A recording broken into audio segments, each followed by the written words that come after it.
மாவட்ட நிர்வாகிகளிடம் விஜய் தனித்தனியாக ஆலோசனை நடத்தி வருகிறார்.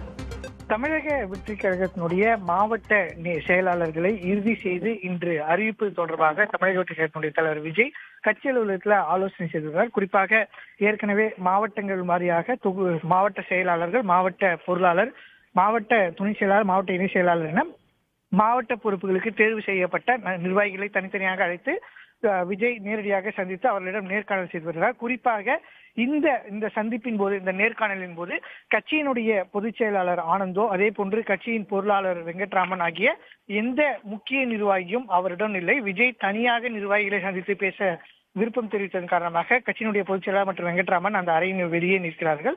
கட்சியினுடைய விஜய் மட்டும் நிர்வாகிகளை தனித்தனியாக அழைத்து மாவட்டங்கள்ல தற்போது அவர்கள் சந்தித்து வரக்கூடிய சிக்கல்கள் குறித்தும், மாவட்ட செயலாளர்களாக நியமனம் செய்யப்பட உள்ளவர்களுடைய பணி என்னவாக இருக்கிறது, அதே போன்று கட்சியினுடைய உட்கட்டமைப்பு நிர்வாகிகளை எவ்வாறு நியமனம் செய்ய வேண்டும் என்பது மட்டுமில்லாம கட்சியினுடைய செயல்பாடுகள் குறித்து மக்கள் என்ன கூறுகிறார்கள் என்பது குறித்தும், அதே போன்று கட்சியில அவர்கள் சந்தித்து வரக்கூடிய பிரச்சனைகள் குறித்தும் விரிவாக கேட்டு வருகிறார். தற்போது வரை ஒரு மாவட்ட செயலாளர் மற்றும் மாவட்ட நிர்வாகிகளிடம் மட்டுமே கிட்டத்தட்ட 30 நிமிடங்கள் விஜய் இந்த சந்திப்பை நடத்தி வருகிறார். மொத்தமாக 19 மாவட்டங்களுக்கான அறிவிப்பு இன்று வெளியாகும் என தெரிவிக்கப்படுகிறது. 19 மாவட்டங்களுக்கான மாவட்ட செயலாளர்கள் கட்சி அலுவலகத்துக்கு வந்ததில்லை. தற்போது கிட்டத்தட்ட ஒரு அரை மணி நேரமாக ஒரு மாவட்ட சார்ந்த நிர்வாகிகளை மட்டுமே சந்திக்கிறார். கட்சியினுடைய பொதுச் செயலாளர் மற்றும் பொருளாளர் ஆகியோரை வேறு அறையில காத்திருக்க சொல்லிவிட்டு இவர் தனித்தனியாக நிர்வாகிகளை சந்தித்து அவர்கள் சந்தித்து வரக்கூடிய பிரச்சனைகள் தொடர்பாகவும் கட்சியினுடைய வளர்ச்சி பணிகள் தொடர்பாகவும் அவர் ஆலோசனை செய்து வருகிறார். அருணா.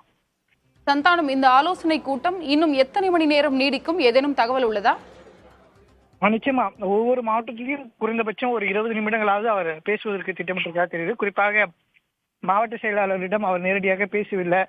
பொதுச் செயலாளர் மூலமாகவே விஜயை சந்திப்பதற்கான வாய்ப்பு என்பது இந்த கட்சியில் இருக்குது என்று பல்வேறு குற்றச்சாட்டுகள் இருந்தாலும் கூட கட்சியினுடைய மாவட்ட செயலாளர்கள் நியமனத்திற்கு பிறகு தொடர்ந்து அவர்களிடம் நேரடியாகவே விஜய் பேசுவார் என்று தெரிவிக்கப்பட்டது.